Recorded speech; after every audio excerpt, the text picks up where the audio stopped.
Assalamualaikum warahmatullahi wabarakatuh.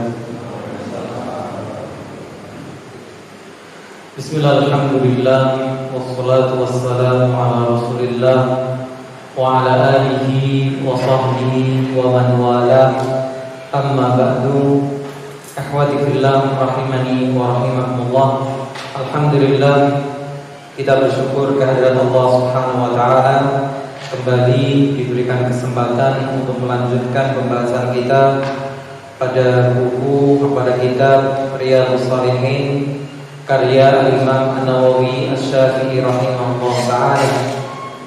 Dan kita berada di penghujung bab ke-45 tentang duduk bersama orang-orang yang baik, mengunjungi mereka, duduk bersama mereka. Di antara keutamaannya adalah apa yang akan dibahas berikutnya oleh penulis tentang mendapatkan doa orang saleh. Ada sebuah kisah yang disebutkan oleh penulis rahimahullah, yaitu kisahnya Umar bin Khattab radhiyallahu anhu.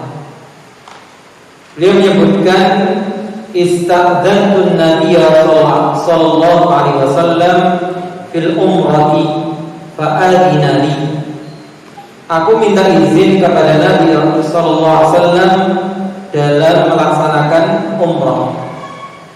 Maka beliau pun mengizinkan kepadaku. Wa qala, dan beliau mengatakan, la tansana ya Ukhayya min du'aika. Dan beliau mengatakan, dan jangan lupakan kami wahai saudara kecil kami dari doamu. Saudara kecil itu maksudnya apa? Panggilan kasih sayang. Akhi, kemudian apa? Ukhayya. Faqala kalimatan, maka beliau telah mengucapkan sebuah kalimat, ma yasurruni annani biha ad-dunya. Apa yang membuatku gembira melebihi apa? Saya memiliki seluruh dunia. Maksudnya ya, kalimat ini sangat bernilai bagi sahabat Umar karena diminta mendoakan siapa? Rasulullah SAW dan kaum muslimin. Dalam ayat yang lain, asyrikna ya Ukhayya fi du'aika. Sertakanlah kami wahai saudara kecil kami di dalam doa. Tapi hadis ini dikomentari oleh pensyarah, yaitu Syekh Salim Ibn Id Al-Hilali. Meskipun Imam Nawawi mengatakan haditsun sahih, hadisnya sahih, tapi oleh Syekh Salim Ibn Id Al-Hilali dikatakan di sanadnya itu ada kelemahan. Maka beliau mengatakan, penulis mengatakan hadisnya sahih itu mengikuti Imam Tirmidzi yang juga mengatakan hadisnya hasan sahih. Tapi yang seperti sudah kita alami beberapa kali, hadis sahih itu belum hadis dhaif itu secara hukum sanadnya, hukum orang yang meriwayatkan itu belum tentu melemahkan isinya. Jadi, nah di sini isinya di luar benar tidaknya kisah itu, yang pertama bahwa doanya orang bersafar jelas doa yang mustajab. Apalagi ini safarnya safar ta'ah, safarnya safar ibadah. Kalau safar yang mubah saja itu safar yang menjadikan doanya mustajab, apalagi safarnya safar ketaatan, safarnya tujuannya ibadah. Yang kedua, bahwa dalil yang sahih juga menunjukkan bolehnya meminta doa kepada orang saleh. Dan sahabat Umar radhiyallahu anhu tentu tidak diragukan apa kesalehannya. Rasulullah SAW sendiri yang mengatakan Abu Bakar fil jannah, Umar fil jannah. Seperti sudah kita singgung sebelumnya. Maka di luar kisah tadi benar atau tidak karena sanadnya ada kelemahan, maka boleh kita itu minta didoakan orang saleh atau orang yang melakukan perjalanan. Kenapa? Karena dia dalam momen yang doanya mustajab. Dan ini juga tadi yang kita katakan fadilah, keutamaan berkawan, berteman dengan orang-orang yang baik, orang yang saleh. Jadi ya, boleh kita nitip doa kepada mereka, boleh kita minta didoakan oleh mereka. Kemudian hadis terakhir ini berkaitan dengan judul juga, masalah mengunjungi tempat-tempat yang utama. Saya sudah sebutkan di awal, tempat utama yang dinas itu ada 3. Apa? Masjidil Haram, ini urutan keutamaannya, di mana sholat di dalamnya itu bernilai lebih baik daripada 100.000 kali daripada sholat di tempat lainnya. Dan penyebutan Masjidil Haram diterangkan oleh sebagian ulama bahwa itu mencakup seluruh kota Mekah. Kenapa? Karena ketika Rasulullah SAW melakukan Isra Mi'raj yang disebutkan dari Masjidil Haram, ternyata riwayat hadisnya menunjukkan bahwa beliau berangkat dari salah satu rumah penduduk Mekah. Jadi bukan dari Masjidil Haram, masjidnya bukan. Nah, dari situlah para ulama memahami maksud dari Masjidil Haram adalah seluruh tanah Mekah. Bukan artinya ini untuk mengurangi semangat jenengan ketika nanti berkesempatan haji atau umrah untuk tidak mendatangi masjid, tidak. Tapi kadang jemaah haji itu berdasarkan undiannya dapat penginapannya sangat jauh atau lumayan jauh. Nah, ketika itu tidak berkesempatan untuk apa? Masjidil Haram ke masjidnya, jangan berkecil hati. Karena sholat di seluruh wilayah Mekah itu bernilai 100.000. Tentu itu menurut salah satu pendapat berdasarkan apa? Penjelasan saya tadi. Sebagian yang lain yang mengatakan ya di masjid-masjid yang ada. Maka yang pertama berusaha menjaga untuk bisa sholat di Masjidil Haram masjid. Tapi ketika ada halangan dan seterusnya, yaitu tidak, insya Allah tidak mengurangi pahala ketika seseorang berada di Makkah. Kemudian tempat yang kedua adalah Masjid Nabawi, yang dikatakan lebih baik sholat di dalamnya 1.000 kali dibandingkan sholat di masjid-masjid yang lain. Kalau ini jelas khusus untuk Masjid Nabawi, bukan berlaku untuk seluruh kota Madinah. Kemudian yang ketiga adalah Masjidil Aqsa. Wallahu a'lam, Imam Nawawi tidak menyebutkan tempat-tempat tersebut. Nah, beliau malah menyebutkan tempat yang berikutnya. Ini belum saya sebutkan sebelumnya, yaitu Masjid Quba. Masjid Quba adalah salah satu masjid yang disebutkan secara nas, secara dalil berhak dianjurkan untuk dikunjungi. Apa dalilnya? sebuah hadis yang sahih riwayat Bukhari dan Muslim dari sahabat Abdullah bin Umar. Hadisnya muttafaqun alaih. Beliau bercerita, kan Nabi sallallahu alaihi wasallam yazuru Quba. Dahulu kala Nabi SAW menziarahi, yaitu mendatangi Masjid Quba.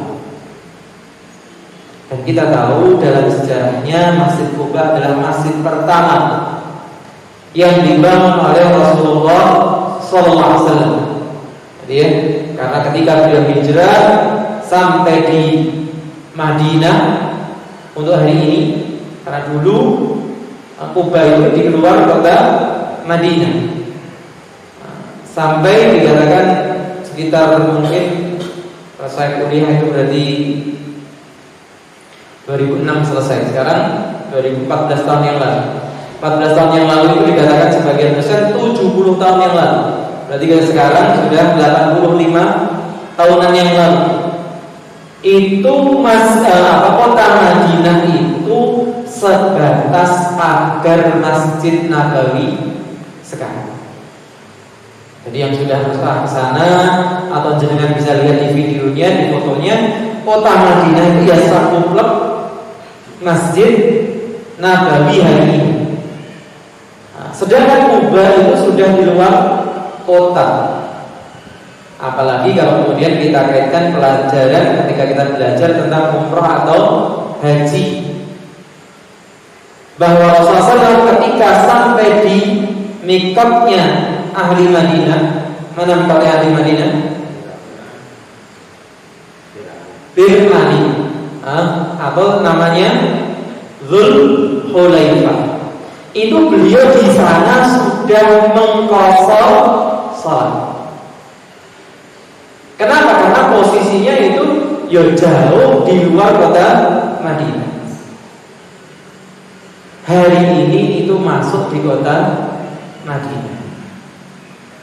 Karena kalau kita menempuh perjalanan dengan bis dari hotel tempat kita nginap biasanya ke Bir Ali ke Dzul Hulaifah paling sekitar 15-20 menit.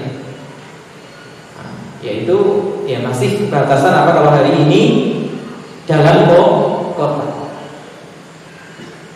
Nah, beliau diceritakan mengunjungi apa? Masjid Quba. Raqiban wa nasyian. Meskipun dia di luar kota Madinah waktu itu, ya kota zaman dulu itu memang kecil, gitu ya. Nah, jalannya sebenarnya Quba itu gak terlalu jauh. Mungkin ya sini mana ya? Maspati, gitu ya. Sekitar itu lah. Bahkan mungkin nggak sampai Maspati, sekitar Timang situ aja, gitu ya. Nah, Rasulullah biasa ke sana apa? Ya kadang berkendara, kadang jalan kaki. Kalau cuma Tinang itu kan ya nggak jauh-jauh amat, gitu ya. Ya bagi kita sekarang karena terlalu sering pakai motor, gitu ya, belanja nyebrang jalan aja pakai motor, makanya ya jalan segini jalan.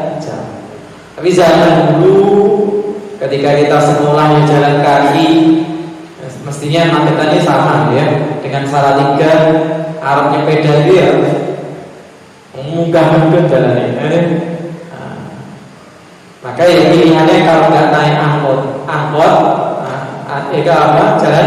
jalan kaki. Maka biasa beliau mengunjungi Quba, fayusalli fihi rak'atain. Kemudian beliau salat di situ 2 rakaat.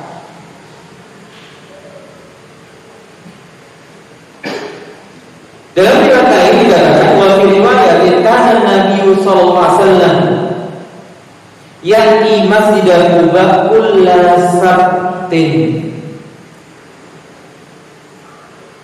Dahulu kala Nabi SAW mendatangi Masjid Quba setiap Sabtu. Nah, sebagian memahami level tekstual, benar-benar Sabtu itu hari Sabtu. Tapi yang lain memahaminya apa? Ulah Sabtin itu ulah usbu'in, setiap pekan. Jadi Sabtu itu maksudnya apa? Untuk menggambarkan setiap, kalau kita terbiasa setiap minggu. Nah, setiap minggu maksudnya satu pekan, sepekan sekali. Rahiban wa masyian, baik dengan jalan, dengan berkendara maupun jalan kaki. Wa kana Ibnu Umar yaf'aluhu, dan dahulu kala ya Abdullah bin Umar ini yang menceritakan melakukan hal tersebut. Nah, apa keutamaannya? Nah, ini disebutkan oleh penulis rahimahullah tentang keutamaannya. Nah, tapi dalam hal yang lain disebutkan apa? Siapa hafal hadisnya? Man tatahhara fi baitihi, barang siapa yang bersuci di rumahnya, thumma ata masjid Quba, kemudian dia mendatangi masjid Quba, fa yusalli rak'atain, kemudian dia salat 2 rakaat, kana lahu ajru umrah, maka baginya pahala umrah. Nah, itu fadilahnya. Nah, tentunya karena kita bukan penduduk Madinah, ya kalau ikut haji reguler punya kesempatan di Madinah berapa? 8 hari, sekitar 8 sampai 8,5. Dalam artian kalau tertunda sedikit nanti agak terlambat, ya mungkin semalam atau setengah hari. Nah, karena biar bisa mendapatkan sholat arba'in, 40 hari, 5 kali 8, ya. Atau apalagi kalau umroh. Umroh itu berapa lama?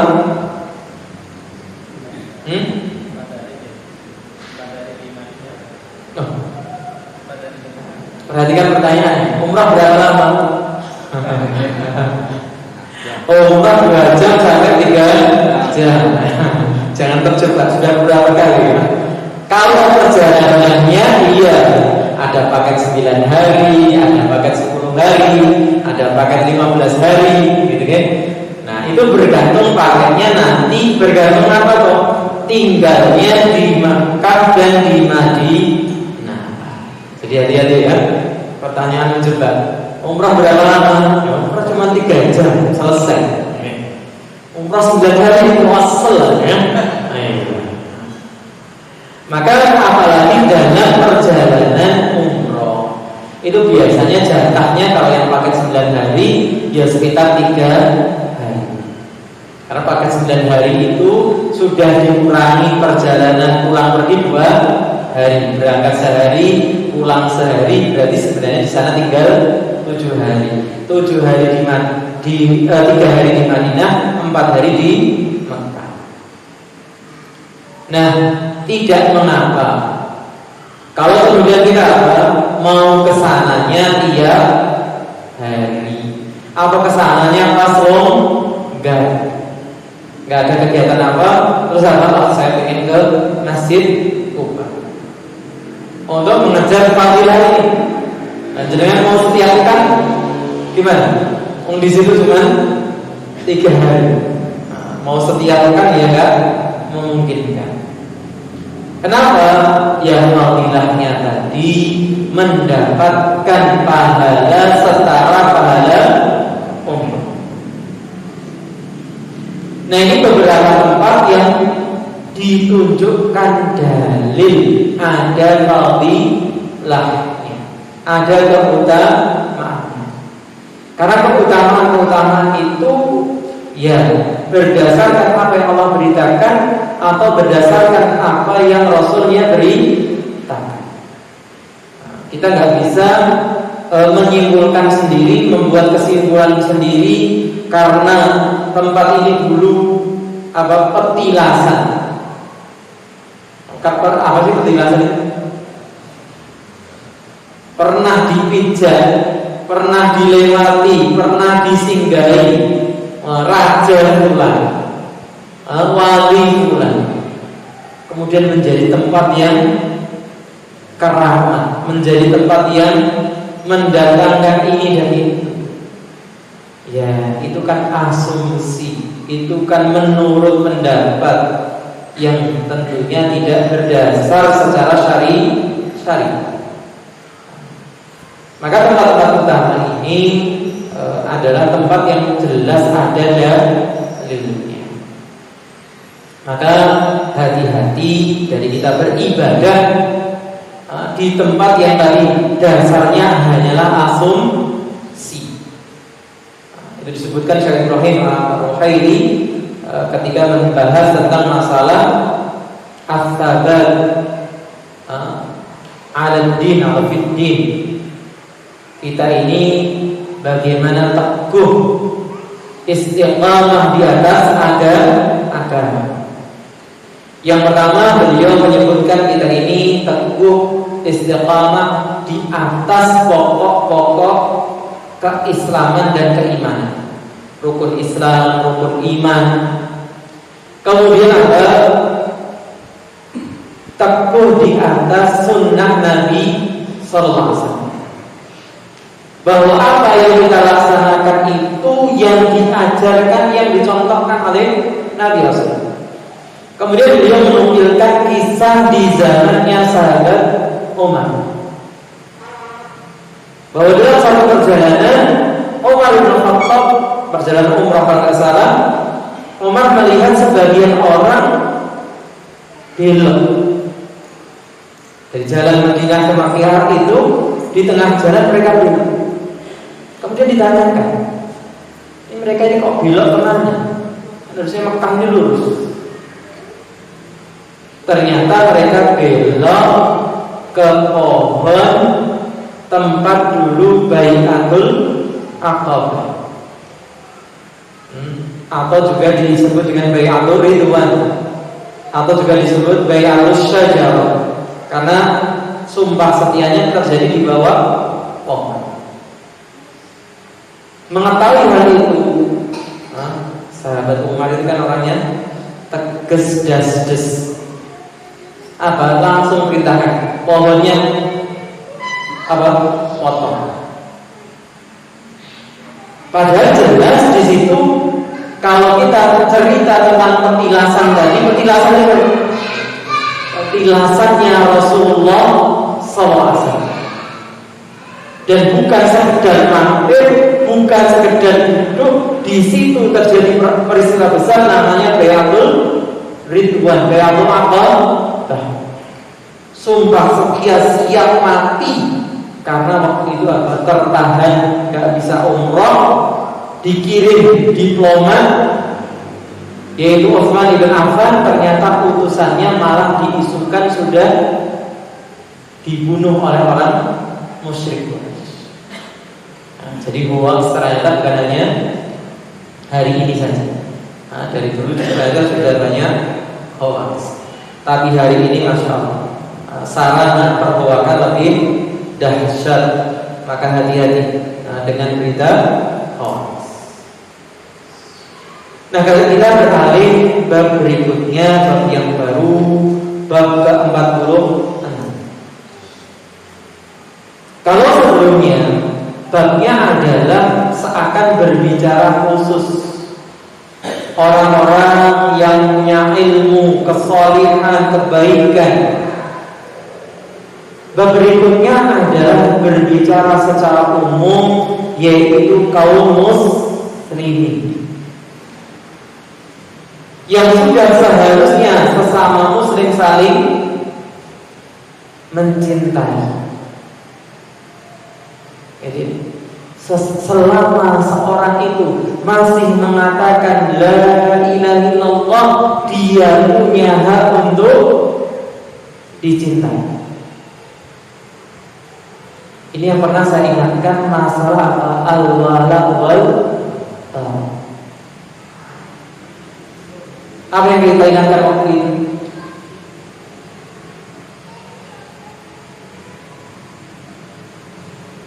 Apa yang kita ingatkan tentang al-wala wal bara?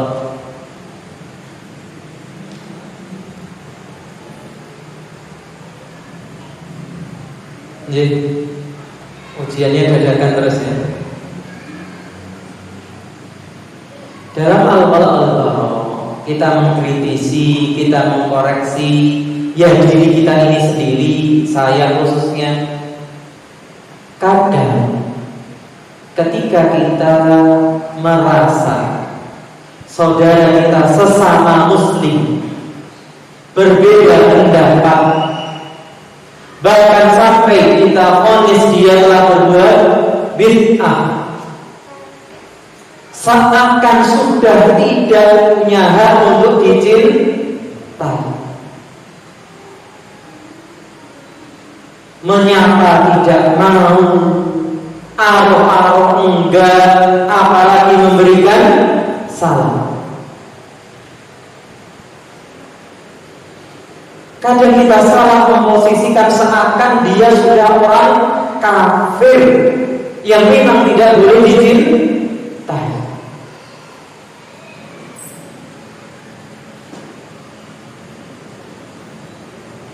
Sebagian kemudian mungkin alasannya apa? Wah, ini masalahnya hajar, sedang di boykot. Nah, kita pernah sebutkan juga, hajar itu tujuan atau sarana? Sarana apa? Agar dia berbuat baik, agar dia berubah. Kalau orang salah, diboykot, dihajar supaya berubah jadi benar, yang buruk jadi baik. Tapi apakah sarana itu, kalau kita sudah sepakat itu sarana, itu cocok untuk semua orang? Cocok gak semua orang? Tidak. Ini yang poin yang perlu kita ingat. Hajar itu sarana merubah seseorang dari tidak baik menjadi baik, berbuat salah menjadi benar. Kalau dia sarana, berarti apa? Kita harus mempertimbangkan apakah sarana ini cocok atau tidak cocok. Maka bisa dikatakan kurang tepat, keliru, bahkan salah. Kalau sebagian kita ini kadang yang penting dia salah, tak hajar, tak boykot. Kenapa? Karena belum tentu manfaat. Kalau belum tentu manfaat, perlu dilakukan tidak perlu, enggak manfaat tak dilakukan. Yang pernah saya contohkan enggak manfaat, apa contohnya? Kita ini rakyat jelata, ya sama dengan yang lainnya masyarakat di kampung tersebut. Yang berbuat salah siapa? Orang yang punya kedudukan, misalnya Pak Lurah, misalnya Pak Kades. Kira-kira jenengan boykot Pak Kades enten manfaatin itu? Pak Kades gak butuh sama kita. Kita yang butuh Pak Kades. Maka dengan menghajar memang dia seneng aku karena saya rusui. Kowe butuh apa KTP gak bakal tak kei. Sinten sing susah? Diri sendiri yang susah. Maka harus melihat maslahat. Dan disinilah kemudian kita paham, hajar pun dilakukan karena rasa cinta. Jadi jangan pegel podo-podo dodolan mentol laris ini laris. Terus kesempatan untuk budal masjid telat. Iki lho, yang masjid telat. Hajar. Padahal asal muasal permasalahannya saingan dodol. Ada nggak yang seperti itu? Nggak ada. Alhamdulillah. Nah, itu di negeri sana. Tengah laut sana. Namun Anda. Jadi kadang apalagi seperti ini, permasalahan dunia, permasalahan yang gak ada kaitannya dengan agama, kemudian akan ditutupi dengan permasalahan yang kelihatannya kaitannya dengan agama. Maka ingat, ketika kita memarahi, ketika kita memboikot saudara kita itu berangkat dari rasa cinta. Kowe iki wong Islam iki dijamin surga. Ayo padha-padha mlebu surga, aja sampai ngicipi neraka. Maka yang berbuat dosa diingatkan, yang berbuat bid'ah diingatkan, yang berbuat kesyirikan diingatkan. Salah satunya sarananya adalah apa tadi? Haji. Siapa yang berhaji? Anaknya. Ada dalam kuasa dirinya. Jadi kita yang membiayainya, baju yang belikan kita, makan yang belikan kita. Kemudian kita berhaji, tak kurangi duit jajan. Jangan topi, jangan tomi. Ayo, makanya sholatnya bener. Ya wis, sholatnya bener. Itu bermanfaat. Tapi hajar ternyata apa? Gak ada hubungannya. Dia mungkin kedudukannya lebih dari kita, kaya lebih dari kita, gak butuh kita. Ketika dia hajar, ya wis, rasa ngaji sisa. Nah itu malah apa? Menghalangi seseorang dari hidayah. Dan ini berarti perlu dicek. Jangan-jangan apa? Itu bukan berangkat dari rasa cinta. Maka di bab ke-46 ini Al-Imam Nawawi memberikan judul Fadlul Hubbi Fillah, keutamaan saling mencintai karena Allah. Wal hafu alaihi, dan motivasi kepadanya. Artinya apa sih keutamaannya kita ini saling mencintai? Kenapa kita harus saling mencintai sesama muslim? Wa i'lamu rajuli man yuhibbuhu annahu yuhibbuhu. Bahkan apa? Perlu dianjurkan seseorang itu memberitahukan kepada orang yang dicintainya bahwa dia mencintainya. Ya ukhti, inni uhibbuki. Iya. Oh bukan ini ya babnya. Kalau itu sudah masya Allah, pinter-pinter ya. Ya akhi, itu ya. Wahai saudara, ini mencintai dan berkata Allah itu bukan cinta syahwat, bukan cinta hasrat laki perempuan, enggak. Tapi cinta yang didasari apa? Masya Allah, saya melihat si fulan, teman kita itu yang selalu mengingatkan kita menuntut ilmu, mengingatkan kita mengamalkan ilmu. Dia pun memberi contoh, sehingga dia adalah sosok yang hari ini bisa kita lihat sebagai apa? Motivator, teladan. Sehingga kita jatuh cinta kepadanya. Maka cinta yang karena Allah ini akan berlimpah. Maka ada seorang saya atau seorang ustadz ini. Ini kadang kita perlu juga hati-hati, ya. Bahwa apa? Kemudian karena kekaguman ceramah saja, kemudian kita apa? Ustaz, Syekh, saya mencintai Anda karena Allah. Nah, kemudian dia dalam tanda kutip ketawaduannya mungkin, ya, menjawab, sudahkah kamu tahu keseharian saya? Kamu itu belum kenal saya. Ya terima kasih, gitu ya, sudah mencintai saya. Ya kadang memang ya inilah tadi yang saya katakan, mencintai ini bukan berdasarkan kata-kata saja. Wah si fulan itu kalau ngomong Ustaz fulan itu, Syekh fulan itu, bukan sekedar itu. Iya, itu salah satu poin. Tapi benar-benar kita tahu sosoknya secara mendalam. Wa madza yaqulu lahu idza a'lama. Dan apa yang dikatakan oleh si B, kalau si A mengatakan kepada si B, ana mencintai anta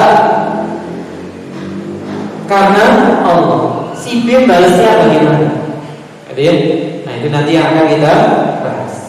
Kita awali dengan beberapa ayat.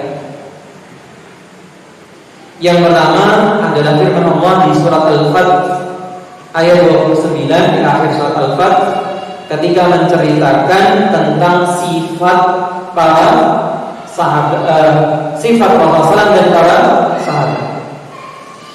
Muhammadun Rasulullah, Muhammad itu utusan Allah. Walladzina ma'ahu, dan orang-orang yang bersama beliau. Bersama beliau berarti siapa? Para sahabat. Apa sifat mereka? Asyidda'u 'alal kuffari ruhama'u bainahum. Nah ini bahan kita bercermin, kita mengaku salafi.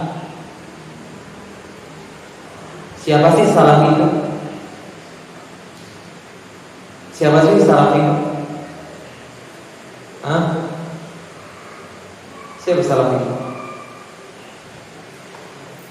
Yang mengaku dirinya mengikuti salaf.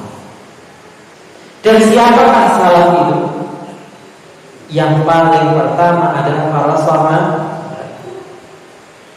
Nah kalau kita mengklaim diri kita salafi, pengikut salaf, mari jadikan ini sebagai cermin. Apa cerminnya itu? Asyidda'u 'alal kuffar,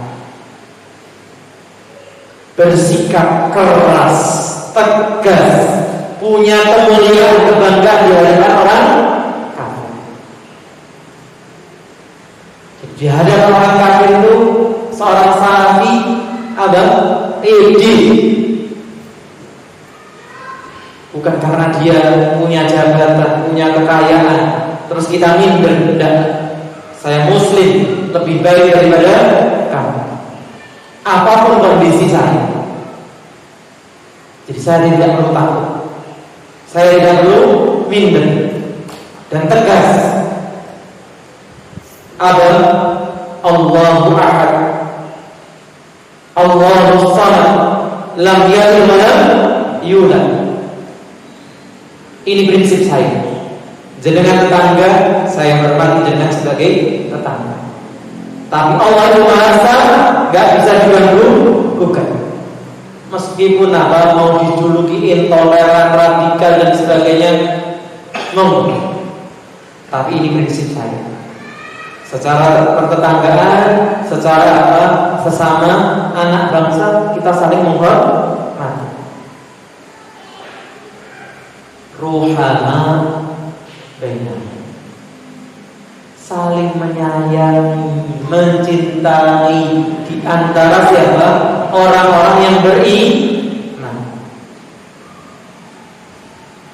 Jadi jangan malah dibalik.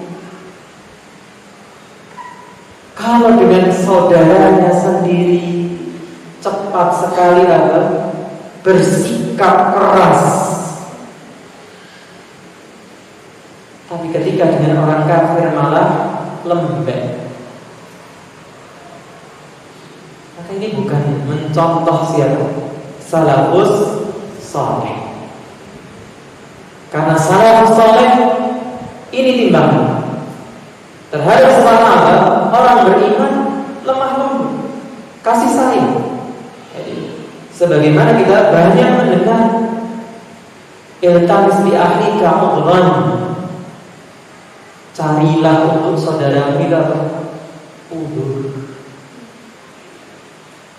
Kalau ada teman kita berbuat salah, gitu ya, cari. Bahkan ada yang mengatakan 33 alasan, carikan. Nah, kita karena apa? Langsung. Bahkan dia sudah memberikan alasan pun gak ada alasan-alasan. Dia sudah menyampaikan alasan, malah apa? Gak ada alasan-alasan.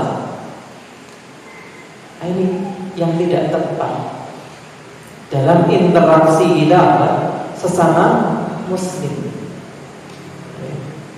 Maka subhanallah, inilah prototip, gitu ya, sebuah teladan, contoh untuk kita semua kalau kita benar-benar mengikuti manhaj salafus saleh. Digambarkan interaksi antara muhajirin wal ansar di ayat yang ke-9 dari surat Al-Hasyr.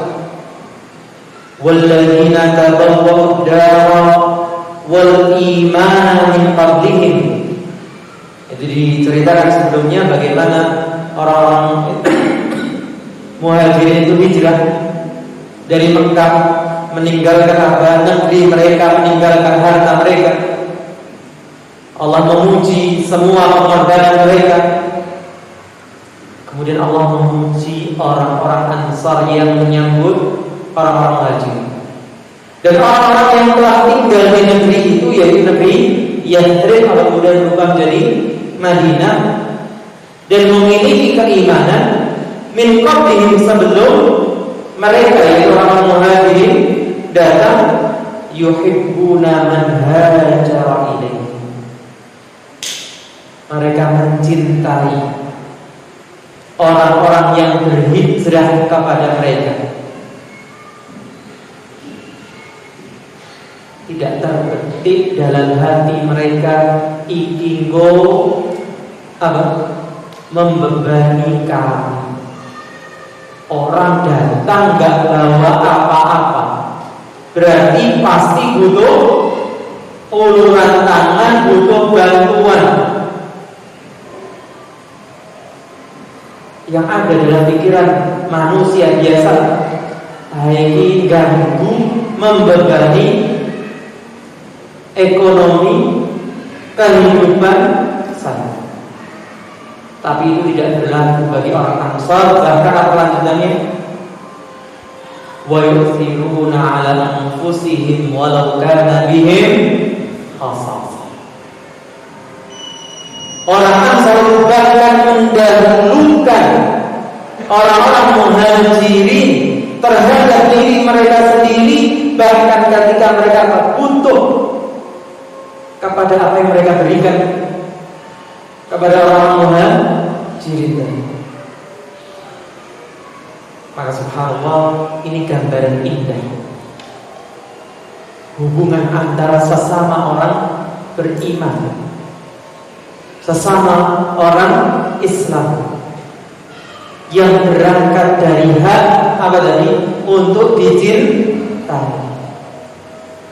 Ya memang catatan saya kemudian, cinta itu kadarnya sesuai dengan apa?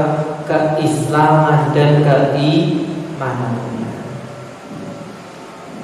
Semakin baik keislaman seseorang, keimanan seseorang, semakin besar haknya untuk dicintai. Tapi semakin besar kemaksiatannya,